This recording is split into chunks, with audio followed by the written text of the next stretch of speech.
好，今日徐雍盛阿 O 喺度啊，都仔遲少少咁樣，可以講下呢一個啦，hot topic of the town 啦，就係呢個 Mirror 嚇，大家都知道 Mirror 嘅力度有幾勁啦，即係可以講下隻008同埋 Mirror 嘅關係。我哋 UpTV 都啱啱出咗 post 啦，即係呢個入手8號仔係嘛？唔知會唔會咁發生啦？但係我頭先就埋單計數同大家睇睇佢，我發現呢個電訊盈科其實都幾抵買，冇睇咁耐呢，原來4000蚊就可以支持 Mirror， 我心諗即係股價極度低殘，極度平啦咁樣。咁你話即係幫大家計下啦。咁如果你話喺 Facebook page Mirror 嘅 Facebook page 係幾多人 follow 呢？55000個 like。咁信我唔會得罪所有鏡粉嘅，呢個一定唔係真實嘅數據嚟㗎，一定係有5億幾人中意 Mirror 嘅，我深信。如果唔係唔會咁瘋狂啊，係咪先？咁所以我當得55000人中意 Mirror 咁樣，咁我乘翻電訊盈科一人一手咁樣啦，一人一手撐 Mirror 咁樣4.08。即係大概4080蚊度啊 ，around 係咪啊？4080蚊度。咁你話5萬幾人每人一手咁樣，嗰度就多2億幾㗎啦。咁咧，如果你話2億幾會唔會戳高隻股份啊？咁梗係會啦，係咪先？咁但係呢個一人一手買8號仔撐 Mirror 嘅行動咧，我自己咧就覺得係啲男人咧係應該買一買電訊盈科。你話喂點解啊？咁因為即係你都知 Facebook 有個群組就話。即係如果Mirror 影響佢婚姻啊、成啊，咁我都覺得係好慘嘅。好慘嘅一樣嘢就係你兩公婆瞓埋喺同一張床嗰度，中間就夾住一個係咪啊 Ian 啊，定係 Anson Lo 嗰個六嚿腹肌嗰個咁嘅人形攬枕啊？我心諗，喂，我係男人，我會自卑噶嘛？你有冇理過我感受？你逆地而處調翻轉頭啊！即係中間夾住嗰個係個三上悠亞嗰個攬枕啊，係咪先？個女人都離咗婚啦，但係所以有陣時呢，即係喺呢個兩性關係入邊呢，依家香港嘅男士呢，往往都係處於一個極度低嘅一個位置嚟嘅。我就要幫啲男權發一發聲啦，因為男人一講話我中意邊個女神啊，跟住就俾人話係鹹濕㗎啦。但係呢，調翻轉啲女士呢，就話自己幾中意 Mirror 啊，成啊。佢哋又有佢哋中意嘅權利，又唔係因為鹹濕喎，佢哋又揾到另一個原因就係佢哋跳舞咁勁，係咪先？咁我話佢跳舞咁勁呢一句，彷彿已經粉碎晒，即係所有關於sex appeal 啊嗰啲咁嘅概念啦，咁樣。咁所以就我自己覺得啲男士呢，就即係最好就買多啲電訊盈科支持 Mirror。點解呢？因為當佢哋有錢呢，富起上嚟嘅時候呢，咁佢哋嘅組合我深信係會瓦解嘅。因為我見過咁多嘅當紅組合呢，其實通常一有錢起上嚟呢就會不和啦。咁你係稍為冇錢呢，大家一條心啊，團結啊嘛。但係咧，如果有錢起上嚟呢，跟住就啲男女生活呢就唔檢點啦。嗱，雖然之前好似有啲 Mirror 嘅成員生活都唔係好檢點，但係如果再唔檢點啲呢，跟住嗰啲男神形象崩壞啦。咁樣呢，所以我就覺得大家應該呢，從另一個方式去思考，就要入呢個電訊盈科，希望呢，即係個股價提升咧，個老闆錫佢哋多啲，俾多啲錢佢哋，咁佢哋哇好有錢，究竟可唔可以好似韓國咁樣呢？嗰隻阿 BigBang 舊時嗰隻叫唔知乜乜 Entertainment 咁樣啊，即係話哇好勁喎，即係擁有隊男團呢，跟住就可以令到個股價係咁升上去咁樣啦，係咪啊？即係有啲朋友話Mabel 話咩要小心啲講 Mirror， 唔緊要，我最中意 Mirror。你聽我朝頭早做節目，我基本上每日都會咩㗎嘛，會播下 Mirror 幾好聽係咪先？細個就聽佢哋啊，我講我入行細個就聽佢哋啊，所以唔使驚啊！我呢啲做得好保本嘅係咪先？我爭在未心口拉高，寫住嗰啲咩 Anson Lo 啊、阿 Ian 啊嗰啲，我就嚟改英文名㗎啦，唔叫阿 O 㗎啦，叫 Ian 㗎，係啊，跟佢哋姓㗎啦咁樣。阿 Will 就話係啊， YG Entertainment 係啊 YG Entertainment 我記得啊，咁啊睇下夠唔夠能力咧，就係擁有一兩隊男團女團咧，跟住令到成個股價嘣一聲爆上去啦。其實日本都係嘅，即係你 Johnny 事務所都有上市，即係當年即係嵐啊，當年添，其實依家仲有嵐啊 anyway， 咁啊即係舊時 SMAP 啊嗰啲年代都係靠即係資產嚟噶嘛，做 entertainment 公司嘅資產嚟噶嘛，係咪先？得，唔使串喎 Anson O 係咪啊？冇，嗱呢啲就過火位啦 Anson O 呢啲就過火位啦，我係唔會將自己陷入一個咁危險嘅境地嗰度嘅。咁同埋咧，千祈唔好問我 Mirror 嘅成員究竟有幾多個啊吓，係啊，咁樣。哦 OK 啊，係啊，做咩你都想加入埋 Mirror 聯盟？阿 Sa 終於係嘛？唔使，都就應該差唔多到㗎啦。咁啊今日都適逢啦，係一個跌市啦，咁啊有好多股票嘅情況都可以同大家傾下嘅，咁啊我自己單期講下笑啦，攞 Mirror 嚟傾下偈啦，咁啊一人一隻8號仔撐 Mirror，咁樣唔知係咪？老婆叫你大手入20萬股 Mirror，今日應該係網絡起題嘅一個題目嚟㗎啦，咁啊唔通講345維他奶咩？我哋識講梗係講翻電訊盈科㗎啦。OK， 咁啊刀仔嚟到啦，咁啊正經翻，咁啊頭先嗰啲調笑搞下 get 啦，轉個角度。不如講下啦，市況方面都幾差嚇，跌穿咗28,000點啦。總成交金額就應該仲有多5-6分鐘啊，應該過1000億成交㗎啦。嗱，跌177點，成個宏觀嘅市況交俾刀仔幫我哋睇睇啦。因為隔晚又冇美股，因為佢哋係補假呢個獨立日咁樣。今日嘅市方面，你點去分析啊？係咁就以為冇美股，今日都可以高開下啦，點知都冇，好似高少少定係冇添。咁啊，直接跌落嚟跌穿埋28000啦。咁我自己就不嬲都睇淡㗎啦。咁啊，上星期、上星期全部都嚟得，我都係睇淡啦。咁啊，上次嘅標題記得就同你傾就係即係都講係5不窮6不絕，咁啊7翻船。咁啊，有啲人話翻車啦，有啲人話撻 Q 啦，有啲人咩？咁啊，我自己就即係冇乜所謂啦。總之就唔會翻身啦嚇，咁啊唔會翻身。咁上次講嗰陣時都係上星期二都係6月尾啊，都未去到7月2號。咁啊7月2號即係講嗰陣時，大家都唔係好順嘅。咁因為嗰陣時6月尾嘅市況都好好啦，咁未見到一個轉壞跡象。咁但係我自己其實轉壞跡象就一早已經出現晒嘅。轉壞跡象其實一早喺今年嘅2月尾。3月頭已經出現咗㗎啦，只不過大家就覺得嗰個唔係一個轉壞跡象，嗰個係一個調整嚟啫。咁我覺得呢個就係我諗呢個叫做經驗，又或者係過去我又唔好話經驗啦，即係我睇翻過去，即係我經歷過就係2015年嘅大牛市，2018年嘅大牛市。咁2020年咧經歷多次咧，我就學精咗咯，只可以咁講，我唔信佢啦嚇。咁啊2015年嗰陣時咧，4月份都係好似今年嘅1月、1、2月咁樣。2018年嘅1月份咧，亦都好似今年1、2月咁樣嘅。咁啊都係人人都賺錢，個炒到飛天，呢個賺幾多，嗰個賺幾多咁樣嚇。2018、15都係咁啊。咁去到2015 4月就升到6月尾嗰陣時咧。咁個市跌咗落嚟，咁大家都係覺得調整嚟嘅啫。就算跌穿埋25000，都覺得係調整嚟嘅啫。2018年又係啦，2018年1月份之後咁3、4、5、6月，啲人都覺得係調整完就上34000。咁嗰兩次就係咁樣咯。咁今次呢，其實完全係一模一樣。根本歷史即係嗰個背景、嗰個經濟背景啊，啲股份嘅表現啊。成個市場嗰個週期散戶嘅心理啊，全部都係一模一樣。咁所以就我自己去睇，我就只能夠講我自己就經歷過一啲經歷過啲慘痛，都係咁講嚇。經歷過2次熊市嘅慘痛，咁我自己今次就唔信佢啦。審慎啲啦，或者審慎啲啦。咁所以就尤其是騰訊啦，騰訊我不嬲都睇淡啊。咁600幾蚊嗰陣時就講話目標係跌到550蚊第一站。第一站550蚊，咁琴日到咗啦嚇。嗰陣時講就啲人就會或者係咯個反應都係覺得哇咁誇張550蚊，咁我600幾蚊點算啊咁樣？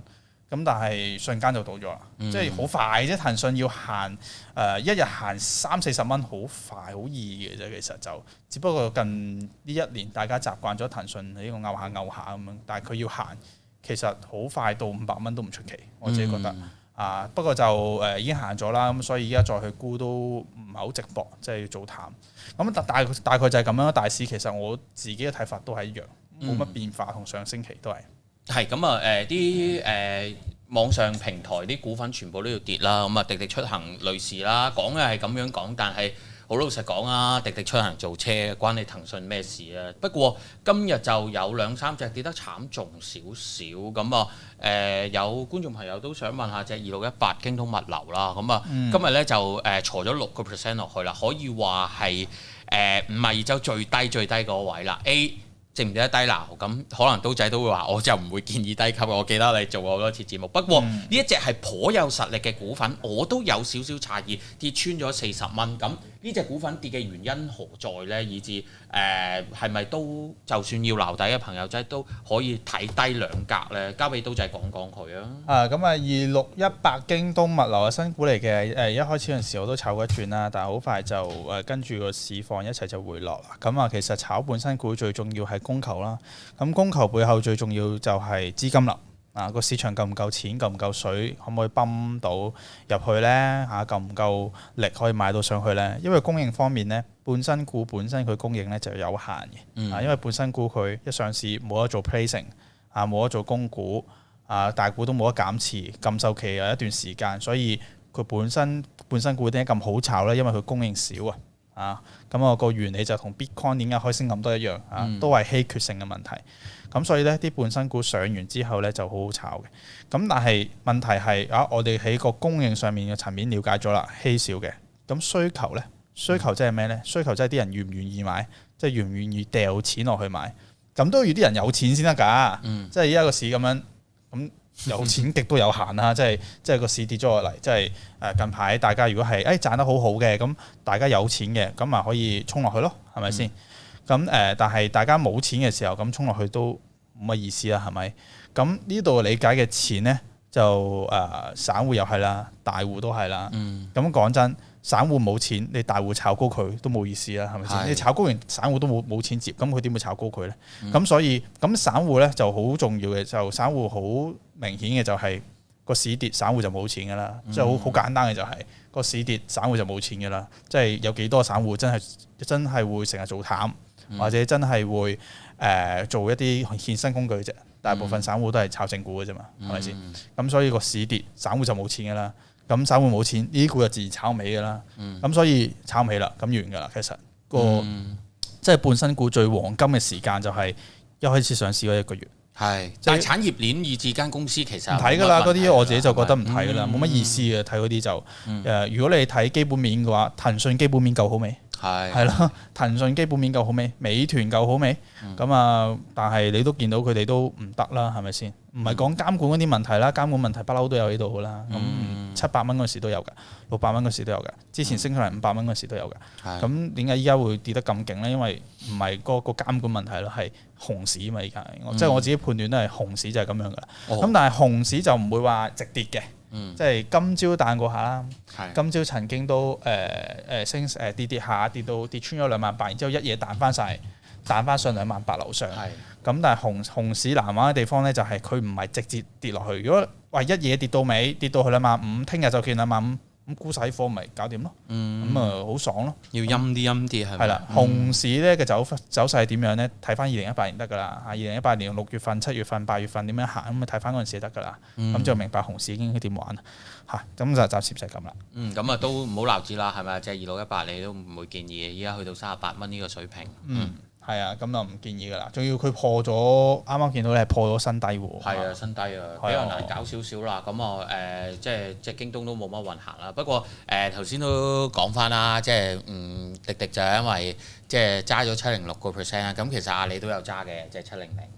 即係滴滴出行。不過美股唔知可唔可以逃過一劫啦？我自己都揸啲滴滴㗎，你唔好以為冇去上市之後我都買咗少少。係啊，咁因為都展望會係好啦。不過其實都好多政策風險咯，老實實。佢而家講緊就話《華爾街日報》有個新嘅文章出嚟，就話佢係叫咩啊？即係阿公其實叫佢唔好喺美國上市，叫佢延後啲咁佢死都要上咁樣。究竟件事係真定還是係假呢？就不得而知啦。咁今晚美股開局嘅時候就會知道，睇下暗盤嘅時候，即係交易之前嗰個價位又點樣走法啦。應該會震走一批朋友揸滴滴出行㗎啦。咁我覺得又係啦，即係同隻京東物流一樣，滴滴出行又係基本面冇問題嘅喎。大佬你而家一個政策殺落嚟，咁好似即係要繳交晒啲數據。咁但係咪依家繳械就得呢？即係話喂，我任你睇我啲數據啊，你繼續俾我玩啦。件事又係咪真係咁簡單呢？我就覺得咧。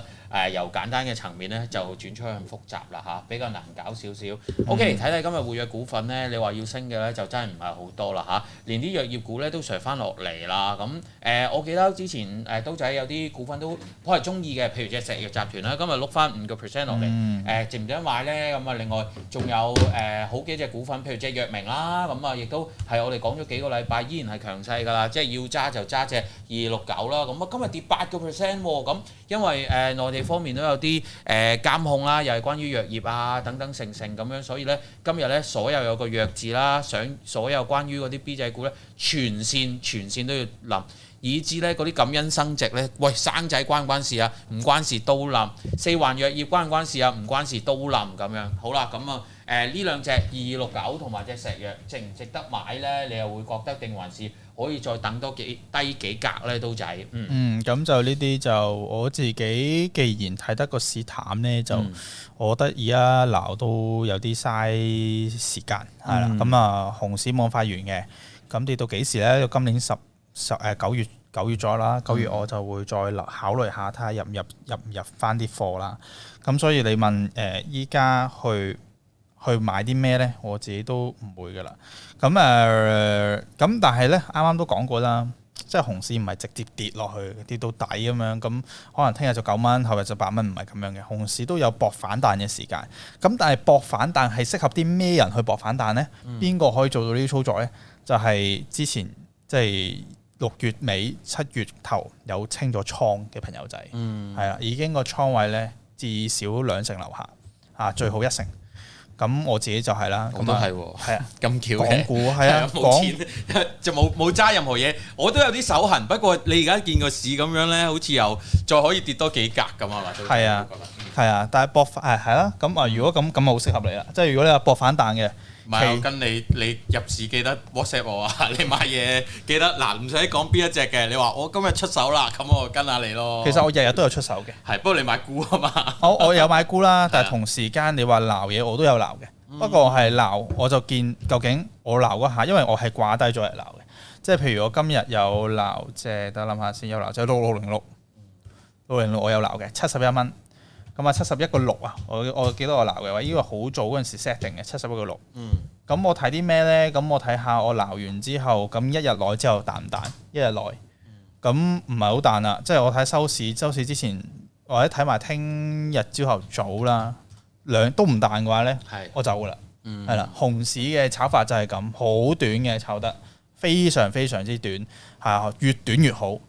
最好幾分鐘添，幾分鐘有得食咧就食咗佢啦。咁如果冇幾分鐘唔升嘅話，有半日都唔升就走咧，即係我開始諗走嘅，閃啦。即係可能今日見佢仲唔彈，收市嗰陣時我減一半先㗎啦。咁就係個熊市嘅炒法就係因為熊市嘅嗰陣時嘅升跌咧，反彈起上嚟都好勁嘅，可以好勁。嗱，今朝都試過啦，今朝喺低位反彈200點，用咗25分鐘，25分鐘反彈咗200點。咁但係就好快又碌翻落嚟，熊市就係咁樣噶啦。突然之間咧，都算慢啊，彈得勁嗰啲咧，通常就可能5分鐘彈你300點。熊市成日都係咁樣嘅，5分鐘彈你300點。因為點解要彈你追沽啊嘛？啲人今朝啲人追沽啊嘛，咁啊夾一夾咯，夾一夾咯。同埋熊市要俾翻啲希望好友噶嘛。即係你跌到咁樣冇晒希望，依家有希望喺啲咩位咧？你會見到恒指依家全世界都講緊支持嘅，係全世界講緊。我今朝睇到一個分析啦，講咩？講個橫行區間。咁啊，依家個恒指仲未走出橫行區間，所以唔使擔心嘅咁樣。咁啊，依家仲喺27,500至到29,200嘅橫行區間咁樣講。咁即係個區間底部27,500咯，即係你27,500之前有啲血肉長城護一護佢，又噏翻上去。但係你話最終極穿唔穿呢？都真係有機會夾一夾啲好友嘅。係咁，我唔知啦。總之就係即係啲好友需要有希望。即係好友冇希望嗰陣時咧，熊市就完結㗎啦。咁所以咧，其實今朝嘅反彈咧就係個希望啦。下面嗰啲支持位啦，即係28000啊，一穿咗啦。咁但係我哋仲有好多希望喺後邊喎，27800啊，27500啊，好多希望喎。跟住我希望下今晚即係見到美股咁強嘛，咁又可以希望下今晚美股做好喎。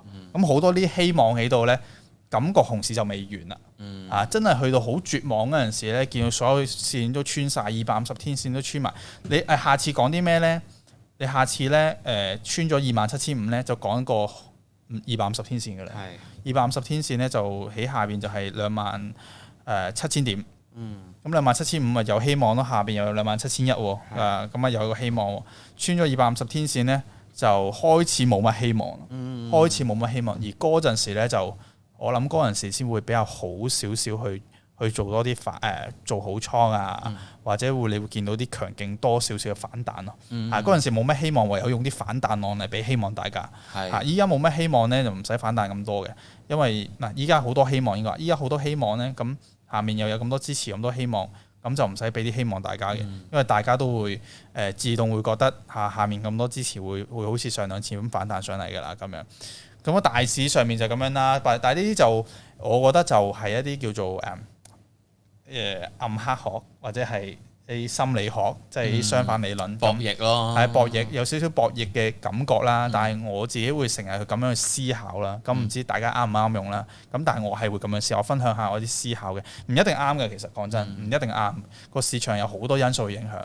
咁但係我自己思考，我其中一個思考嘅角度，我係咁樣咯。係咁啊，即係有陣時你會睇翻阿刀仔個Facebook page 咧，都見到佢，咦近呢幾棍都幾好喎。譬如71沽下啲 A 股先，沽下啲嘢。71係啊，嗰兩棍都有啲斬獲喎。7月2就又係沽 A 股嘅。其實我冇沽恒指，其實我都做得唔係太好。係應該沽埋恒指啊嘛，唔爭在啦，係咪？咁我主力就沽 A 股，港興喎。係啊，咁啊睇到近排即係市況唔好，好似刀仔咁樣講咧，反而唯一一個生機啊，求其抽下啲新股咯，抽中可能有幾嚿水執咯。咁近排嗰兩隻都幾好嘅，即係都有勝算。你話隻內小之茶差少少啫。咁老實內小之茶，你話又係咪個個分得到？咁我覺得又唔係嘅。你話你貪心，你追入去要輸就抵啦咁樣。咁你話即係和黃以至即係咩龜通乜鬼都 OK。咁你啱啱隻招聚眼科都上限定價啦。咁就算為破發咁樣，咁佢拉到個 margin 咁高上限定價喎，好似都有啲信心。起碼唔係同你講下限定價。如果下限定價，大家都驚到急腳走啦。咁可能又會爭啲嘅。咁休息之前搭埋隻1919中遠海控啦。幾個朋友都問呢一隻啊嚇，咁隻中遠海控咁15個9有貨，有冇機會上翻去咧？咁樣佢派息啊？係咪派息啊？係啊，派股啊，派紅股，好似1919係。派股仲要升4%喎，4%即係有冇破頂咧？冇破到頂。冇。咁派紅股個價睇下先，可唔可以沽佢咧？我一定係諗沽噶啦，我唔會諗買噶啦。但係呢個位可唔可以沽佢咧？好似又窄啲，好似又唔係好沽得，再等下先嚇。咁基本上所有問股我都唔會朝住買唔買得嘅方向去諗，我係諗沽唔沽得。現階段啦，特別係。係現階段會諗可唔可以做淡咧？咁樣唔係好得咯，暫時嚟講。咁所以就再睇下先。咁啊問埋隻 L'Occitane 啦。咁啊月頭禮拜頭嘅時候都升得好多咁樣。咁啊依家有少少回調啦。咁啊阿力就問25個4有貨，上望幾多同埋止蝕幾多咧？其實不如食咗先。都係嘅，呢隻我就一定唔會沽佢啦，即係我唔會做淡㗎啦。一嚟就都嗰個走勢好穩啦，即係佢都唔係升得特別多咁樣，咁啊做咩要做淡佢咧？咁啊二嚟就係佢本身嗰個嘅做淡嗰個借貨應該都好難借下，呢隻好難借下。咁啊隨時借完之後，突然之間又俾人 call 翻轉頭，咁所以唔係太好嘅。咁你話做好倉都唔會啦，咁我都唔會諗噶啦。咁你話佢係有貨嘅，咁啊止唔止賺啫？應該係。咁我自己嗰個都開宗明義啦，我知佢話，如果你倉位2成樓下嘅，咁都 OK 嘅。即係我控制住倉位2成樓下，咁我都知道，我明知有啲股係唔會升得幾多嘅，即係譬如隻500咁力勁咁樣啦，我明知道佢係見咗頂㗎啦。其實佢呢個頂應該行3個月㗎啦，都應該升唔翻上去嘅。但係我唔會走㗎啦，因為我個倉位咁少。係咪先？少到得個1-2成，我就仲走嚟做咩啊？仲要你個位係低，係咁低啊！咁咪做乜嘢啊？咁如果萬一我睇錯成個大市，我一隻股份都冇咁嘅大鑊啦。萬一我睇錯，我都要預我有機會睇錯噶嘛。我又唔係股神，係咪先？咁所以呢隻973你睇下自己倉位。如果你成個嗰個股票倉位好少嘅，咁你 keep 1-2隻，你賺緊錢冇乜問題啊？係咪先？賺緊錢就證明嗰隻股份係好嘛。佢一定係好公司，係咪先？咁所以就如果你成個倉位係偏少嘅，咁你有呢隻嘅，咁你就繼續揸啦。如果你成個倉位係偏重嘅話咧，你都唔會走呢隻，你一定係走一啲咧你輸緊錢嘅股份。係，咁通常都係咁噶啦，即係呢個就係最王道嘅操作方法。即係刀仔亦都講咗，但係有啲朋友唔係㗎，即係通常走咧就係走呢啲賺錢嘅，跟住咧啲蝕錢嘅咧坐多一陣。搏佢翻上去，但係你要知道你嗰隻股份已經蝕錢啦。咁如果熊市真係，喂第一期、第二期、第三期，喂真係由10蚊變到得翻3蚊，到時走都無謂咧，亦都蒸發咗好多。咁點解你唔指示一啲已經有傷口？即係人總係想隱藏啲傷口，但係其實咁樣喺個股票市場又唔多健康啦。咁轉頭咧就等刀仔再答隻粵文啊嚇，有啲 fans 問下隻粵文。咁我哋 take 個 break 啦，俾我同刀仔飲啖水，轉個頭翻嚟繼續財智通勝。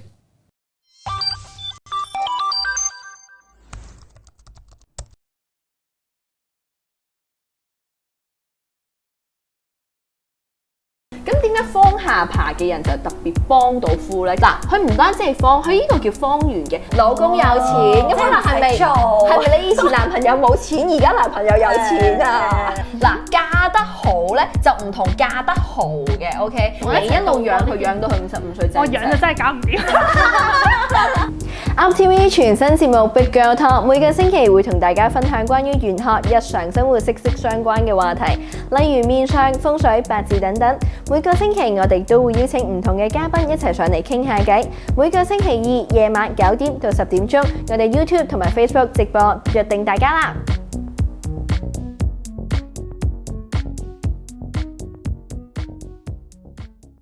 大家如果想知道更加多嘅財經資訊，或者想睇我，記得 subscribe UpTV 啦。如果想知多啲財經資訊，咁請 subscribe 我哋嘅 UpTV 啦。大家如果想知多啲財經資訊，記得 subscribe UpTV 啦。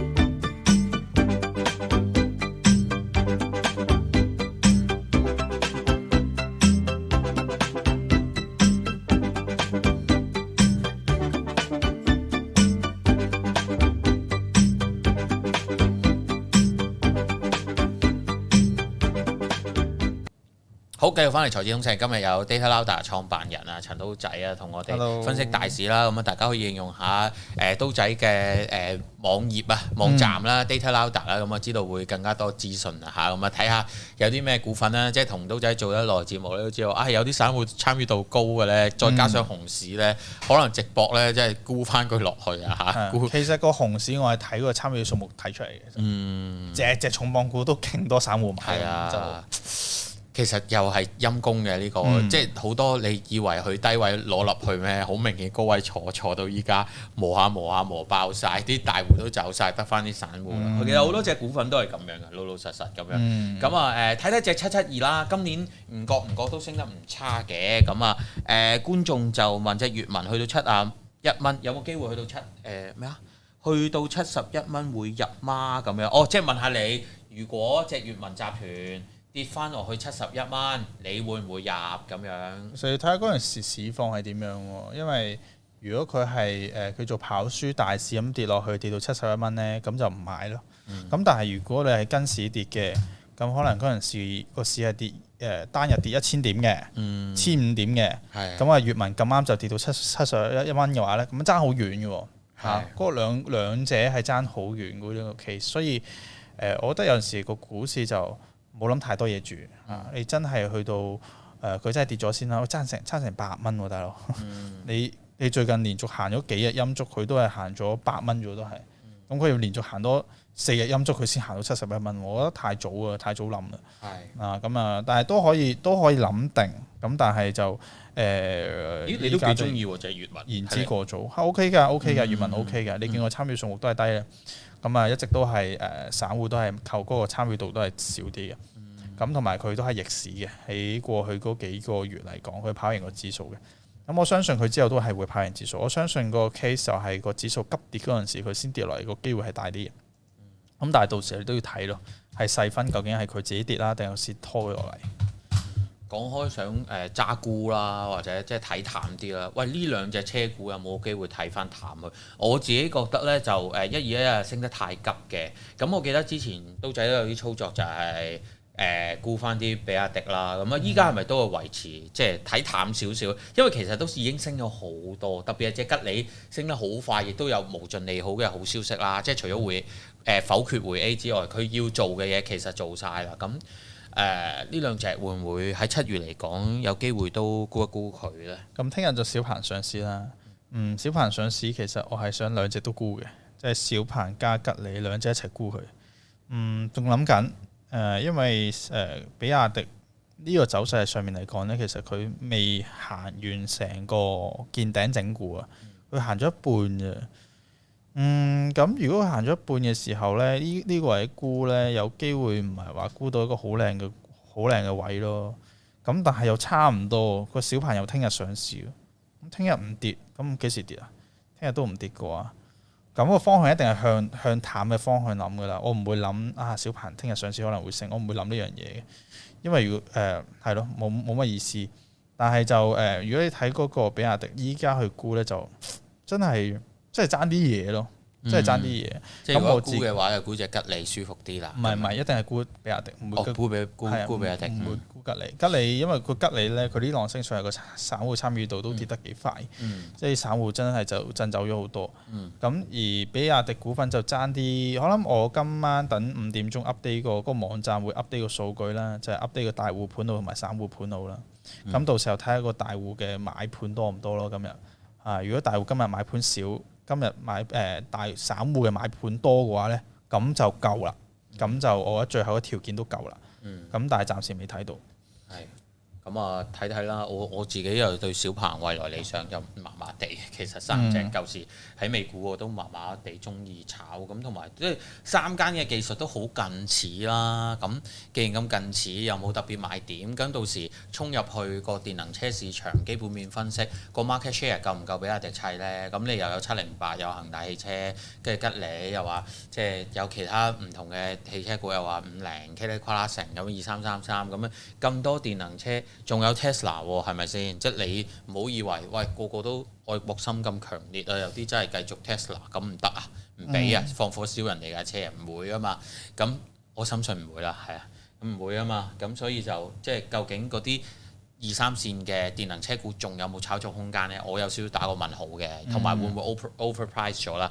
咁呢啲都係考量之列啦。好，咁轉個角度踏入觀眾問題，睇下隻347啊嚇，咁啊問下刀仔啦，347高位有貨，要唔要止蝕離場？仲有冇機會反彈啊？阿 Edward 問你，即係安鋼股份347。咁啊，都係睇下做唔做淡嘅啫。咁我唔會諗做好啦，都係嗰句。咁啊，做淡呢隻呢，就都冇話唔得嘅，但係就佢散戶參與度都唔係特別高。咁所以我諗要彈高啲先做淡咯，即係可能佢唔係一個做淡嘅首選。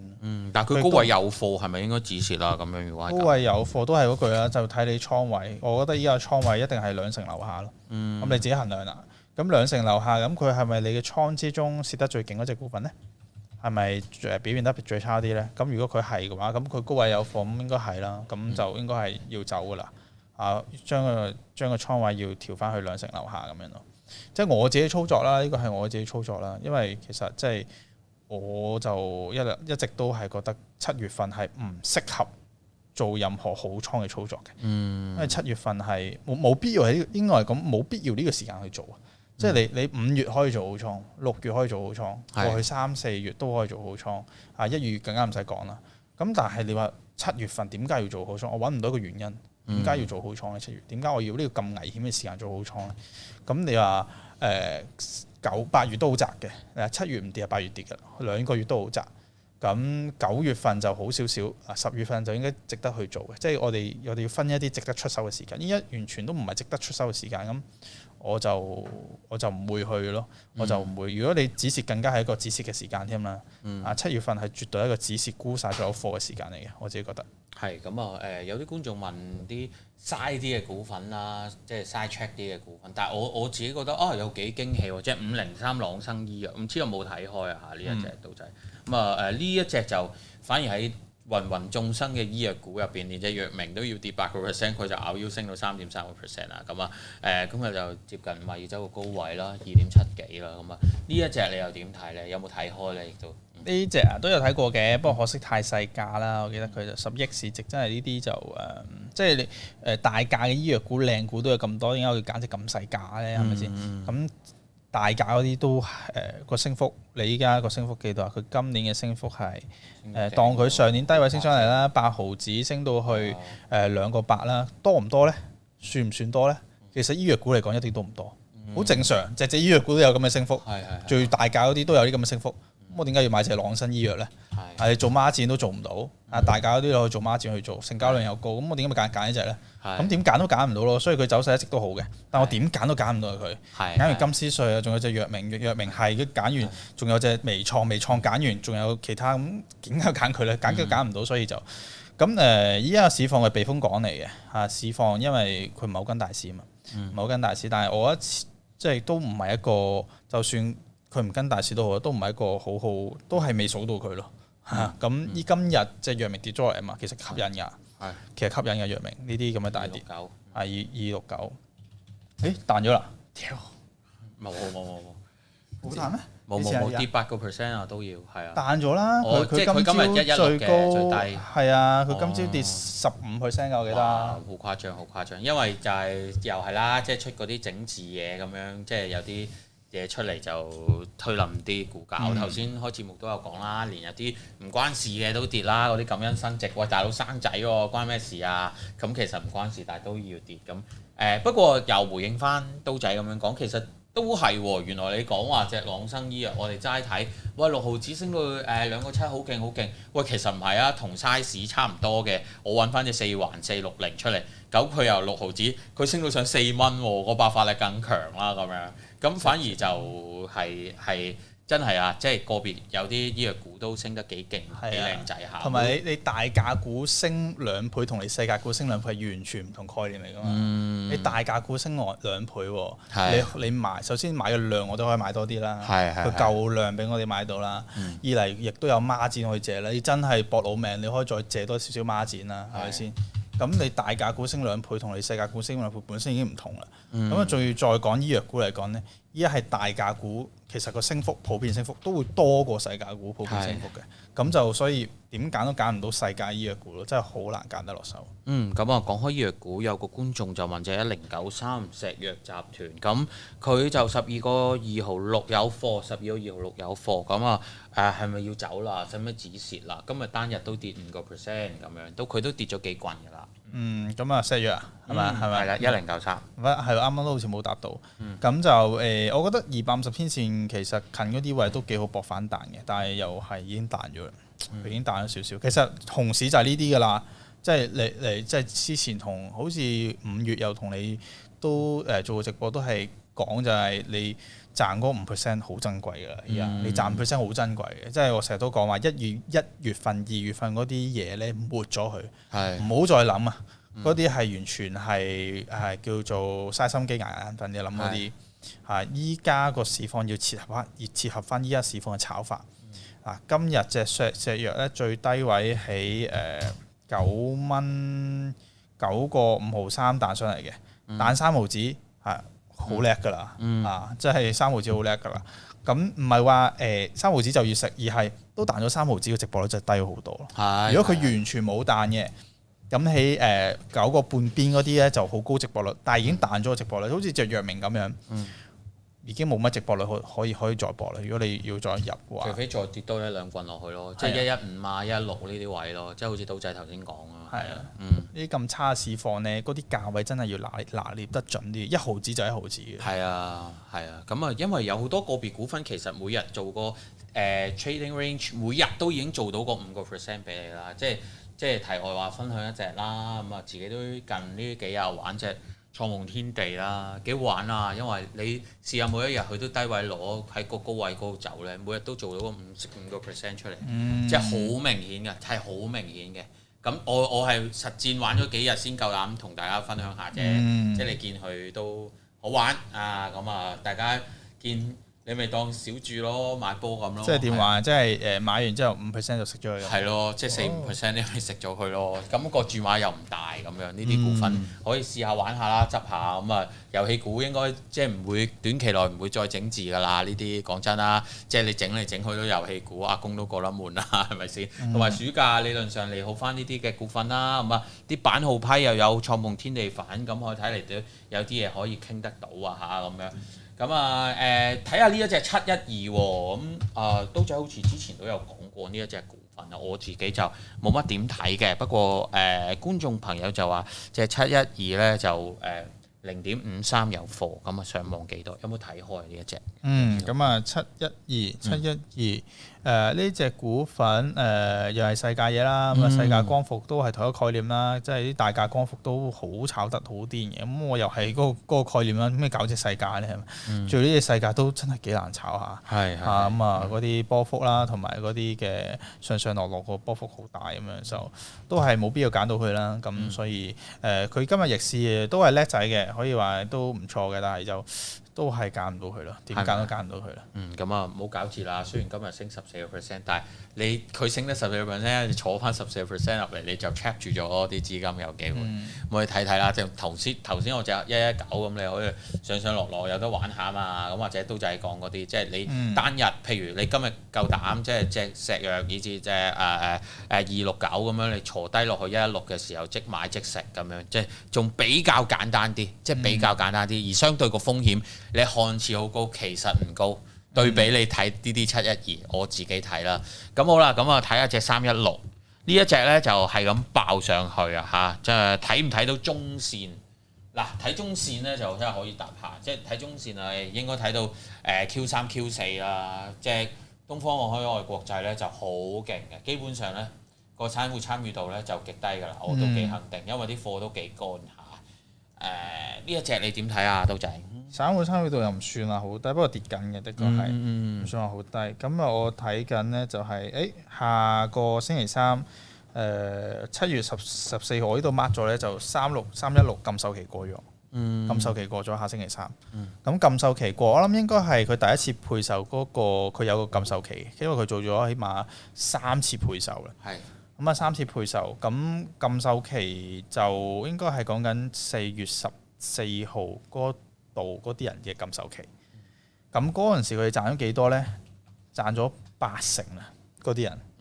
第一次、第二次、第三次做配售嗰啲，佢哋全部都賺咗80%。咁會唔會沽啲貨咧？下一個禁售期之前咁我覺得要小心咯，即係得1星期嘅時間炒咗咯。如果要炒嘅話，1星期之後我會諗做淡啦。1星期之後，我覺得可以一個做淡倉嘅時候，禁售期一過，呢個要好小心。好，咁啊又搭下即係138啦，即係建滔積層板咁啊 Gary 問啊嚇，17個2有貨喎，咁啊依家點處理咧？可以蝕少少咁，蝕少少就嗱聲走佢咯。係啦，蝕少少嗱聲走。蝕少少嗱聲走佢啦。有啲悶啊，我覺得隻建滔積層板，開個圖嚟睇下就知。係，佢不嬲都係悶嘅，佢不嬲都係悶嘅。咁佢之前嘅炒法就好爽嘅，就係咧逢穿20天線又未掂到50天線咧，佢就反彈㗎啦。咁啊試過1次、2次、3次、4次、5次，都係咁樣，6次啦，計埋最尾嗰次，但嗰次就彈得冇破頂，6次，咁6次都係咁樣，咁但係就完咗啦，個週期成個完咗啦，嗰個上升嘅週期完咗啦，咁所以依家就行個調整週期咧，就我覺得就有機會行翻去15蚊嗰啲位嘅，好快就到噶啦，好簡單就到噶啦。咁啊，所以呢個位置唔係一個太好嘅位置咯。係蝕幾毫子就走咗去咯，跟住買個第啲咯，因為係啊有其他股份當炒啲嘅，好我唔敢講見好即行板炒完啦，但係調翻轉頭就係有其他更加吸引嘅股份可以大家睇睇諗諗及及啊嚇，咁啊有觀眾問隻2357 5個4有貨，中航科工啊呢一隻就即係有少少軍工概念嗰啲股份啊，咁啊呢一隻有冇睇開咧都就哇！散戶參與度好鬼高啊！係嘛？係啊，可唔可以做沽空咧？睇下市幾多先？喂，300幾市值喎！係啊，300幾市值，今日跌穿250天線喎，睇下先。嗱，呢啲就真係一定係我嘅沽空名單嚟嘅，我 mark 佢先，睇可唔可以做到沽空先？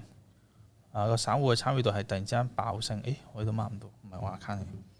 咁就係咯，睇下可唔可以做沽空咯。貨一定買㗎啦。咁有冇貨啊？佢冇貨啊嘛，係嘛？冇有啊5個4有。5個4有貨啊？蝕5% 度啦，5個4佢又有。10% 啊？係10%。掉佢啦。掉咗佢啦。掉咗佢，唔掉晒都掉一半先啦。都好多人排盤想沽喎，即係中航科工，可能大家都睇錯咗咯，即係話諗住你建黨100週年啊，點不知就左邊散啲，左邊你8加9加13加23加20個牌多啲。好啊，即係排上去啊，仲有人擁護嘅喎，睇你係嘛？你牌多一定係散戶啦，你大戶先會牌少量大啫嘛，所以左邊散戶排買嘅話，你暫時呢個格睇啊，暫時呢1秒鐘睇就應該係散戶排買多啲嘅。咁就我自己散戶盤度就係計呢啲咯，即係我自己嘅功能就係計每日就望住呢啲去計，咁啊究竟一日裡面佢散戶買多啲啊，定係大戶買多啲咧咁樣？咁啊睇睇佢啦。咁啊最近中航科工就由6月22號開始都係散戶買多啲。係。6月22號，咁啊6月22號咧就冇升過啦。係啊。 6月20號就跌到依家啦。呢隻就差啲啦。如果同係軍工股，即係中船防務冇跌得咁多，不過都好似唔知啊，冇行完咯。可能係真係呢一類嘅股份，即係同係船反而即係316啊、1919啊，更加做到啲好嘅成績出嚟啦。咁樣咁好睇下1753係啦。1753對巴呢啲好悶喎，我麻麻地嘅呢一隻。對巴都係睇下可唔可以做沽空噶啦。係20幾億市值做唔到沽空咁啊，唔使睇啦，睇少隻啦。係啊，2.25有貨，有冇中長線？我呢隻係麻麻地嘅自己。2.25有貨都係我就，如果我自己就我成日都講啦，就時運低，我買到呢啲嘅話咧，我就一定掉咗佢先嘅嚇。時運低買咗，即係對於我自己個組合上面嚟講，我係冇可能買到呢啲股份嘅。咁但係有陣時咧睇股票好得意，即係無啦啦睇到隻 number 又幾中意，即係硬係一定會有嘅。就算係咩類型嘅投資者，都係人係會犯錯啊嘛，人就係會犯錯。咁而我就會將人係會犯錯或者自己會犯錯呢一點都考慮埋喺自己嘅交易策略上面嘅，成日都。咁如果我真係真係犯錯，咁啊譬如買咗一啲完全唔符合自己選股條件嘅股份咧，我係即掉嘅。當我發現咗係話即掉嘅，諗都唔諗嘅。咁就係啦，我就係咁樣做咯。至於我唔係我選股策略嘅股份嚟講。係咁啊，睇埋隻388港交所啦。咁既然頭先講咗成集節目啦，接近成集節目都講，有咩股份沽啊？咁啊，亦都有啲觀眾朋友話隻388幾錢沽佢好咁樣？我今日沽咗㗎啦，我今日有即係高位買咗住啦，低位買咗住，咁大概逆市喎。咁可能我做錯咗啦，有機會睇錯咗。咁但係我呢個沽本身都係細住，睇1個月嘅。我睇佢跌成個7月，即係去到8月頭加關稅，唔係加關稅，加印花稅下咧，佢就會跌到最深嘅。咁所以就暫時 hold 住先啦，我都係 long put。我覺得熊市其實好難做 short call，除非有貨，即係好似騰訊有貨，你做 short call 冇問題。但係如果冇貨咧，我都係做 long put 先。希望就冇睇錯啦，咁可以翻下家鄉啲 long put。咁如果佢再彈高少少嘅話，我都係會再加多啲 long put 嘅，我都係會再加多 long put 嘅，因為本身都好細住。咁睇下點啦。即係388今日逆市彈得一個原因嘅啫，就係即係滴滴出行啦，即係都維基一部嗰個消息出嚟都好似唔係太 recommend 喺美國上市。咁你知依家但係上咗咯係啊，咁佢往後落嚟就唔想返嚟係啊，往後落嚟唔想你啲大隻啲中國企業就喺美國嗰度啦，因為即係美國人哋要睇你盤數，咁你又要公開俾人哋睇，咁即係國家可能有啲睇法咁樣，咁你話點想？我哋梗係一係上交所，一係港交所啦。咁多香港交易所啊，有咁多關香港大陸市嘅一啲交易所，你唔上，你做咩要過美國上？你講唔過去啊嘛，係咪先？咁跟住依家可能就會令到下半年多啲原先 plan 緊喺美國上市嘅中國公司可能都會卻步啦，諗一諗啊，原先諗住喺美國掛嘅，算啦，喺香港掛或者喺上海掛，等等成啦，肥水不流別人田咁樣咯。咁即係對個投資市場嚟講，我自己就覺得百花齊放一定係最好嘅，即係就唔能夠淨係局限嘅。不過對於港交所可能有機會都有啲提振啦。咁呢個消息究竟會唔會繼續發酵呢？咁啊可以睇睇諗諗及啦嚇，大家。OK， 咁阿 Jackie 問隻1888啊，啱啱答咗咯。係咯，佢再問喎，啱啱18.8入咗第一注喎，咁樣繼續都係好鍾情啲。我將佢列入我嘅沽空名單咯。我睇下呢個，我依家佢沽空就窄少少嘅，唔係太直播。我等18蚊邊咯，18蚊邊嗰啲位，睇下可唔可以升穿18蚊，跟住沽空佢咯。咁但係有貨唔係話有貨就等佢升穿18蚊去走喎，絕對唔係呢個概念喎。如果有貨我都係嗰句啦，我真係即掉嘅，我即掉嘅。有貨嘅話，咁就同埋睇埋自己 portfolio 啦，當然睇埋自己倉位啦。咁如果自己倉位本身都好細倉嘅，呢隻賺緊錢啊，唔使掉啦。但係自己倉位係好多嘅，呢隻又輸緊錢嘅，我會即掉嘅。哇！好多朋友問啲細價股㗎嘛，有趣味啊！咁啊問隻力世紀860。我自己都有玩過幾轉嘅，咁但係依家就持續低迷啦。有啲朋友就話：喂，係咪見底啊？架車做到出嚟未啊？力世紀咁樣，你點睇啊？呢一隻860？咁力世紀呢，我記得就今年年頭呢，好多人唱好嘅。我記得就唔知點解好多分析就分析得幾好。咁嗰陣時我睇到嘅就係咩？睇個散戶參與度係咁升，把聲咁升個散戶參與度，散戶參與度。咁但係股價唔升喎，股價一直跌喎。咁啊，股價越跌咧，散戶參與度越升喎。咁啊，跟住咧，就去到依家都冇升過啦。咁我依家咧個散戶參與度慢慢咁樣跌落嚟，但係跌極咧都仲係高位個散戶參與度。咁我諗個散戶參與度起碼要跌翻落一半先啊，即係跌翻嗰個散戶參與度嘅升幅嘅一半。咁啊，依家遠遠都未到。咁我就好嘢喎！呢隻磨咗成大概 around 接近。原來佢都市值超過30億股。係啊！哇！如果早啲沽空佢就正。賺咗一半，賺咗1倍。不過要以2月嘅時候做呢啲咯。不過我真係估唔到磨咁耐都磨唔走啲散戶，大家都係。散戶嘅 pattern 咧，如果你都可以咧睇多啲個散戶參與程度嘅，你就會發現咧，散戶通常佢個耐性去到邊個位咧？咁大概就係1年。1年通常佢嘅耐性極限嚟嘅，散戶耐性極限1年3個月左右啦。通常去到佢耐性極限嘅。咁但係咧嗰種耐性極限咧就係佢蟹貨耐性極限。咁蟹貨耐性極限咧其實至少就係1年3個月，至少至少即係話我蟹貨我蟹咗1年3個月之後我都唔升咧，我會選擇止蝕。呢個係即係大部分散戶特性。咁但係另一種特性咧就係返家鄉我會閃嘅咧，嗰個特性就係3個月嘅3個月就得啦。即係如果我蟹咗貨3個月之後咧，我突然之間見到佢升翻上嚟。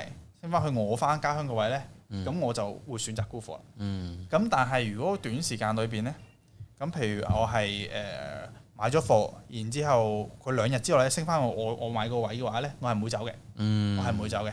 但係如果我蟹咗3個月咧，佢升翻上嚟，我走啦。係。咁但係如果係蟹咗貨咧，一直都唔升翻上嚟咧，就短則1年3個月，長則10年。哇！10年永遠都唔走嘅，永不翻身㗎。永遠都唔走嘅。咁呢種係好有趣啦，呢個亦都係好有趣嘅一個嘅心理啦。好多時候都係咁。咁啊睇睇啦。咁啊恒指又噏翻轉頭喎，咁樣又俾翻啲希望你啦。我哋今日節目一開始講啦，即係又唔穿喎，又上翻28,000點樓上。A 股升翻喎。係啊，咁樣到頭喎，拗腰翻少少喎，做翻少少嘢俾大家睇下喎。咁個別股份都有啲升翻啦，倒翻轉頭。譬如頭先講 ATMX 啊，隻700啊，即係都都咬腰升，即係唔接近1%嘅，不過都起碼唔會話瀡翻落去咁樣，隻9188又係微升咁樣，全部都做到一個咁嘅果效啦咁樣。OK，咁啊，今日節目時間差唔多啦，睇實個市況啦，究竟係咪如刀仔所料咧？咁啊個大市咧都會慢慢步向紅嘅格局啊嚇，咁啊揸股係咪一個好嘅方法咧？又有啲咩股份可以沽得靚仔啲咧？咁個 trading range 可唔可以做到幾個 percent 咁賺下佢咧？咁啊下個禮拜咧，咁我哋又可以同刀仔咧再傾呢一個題目啦。咁啊唔該晒刀仔 ，thank you，唔該晒，拜拜。拜拜。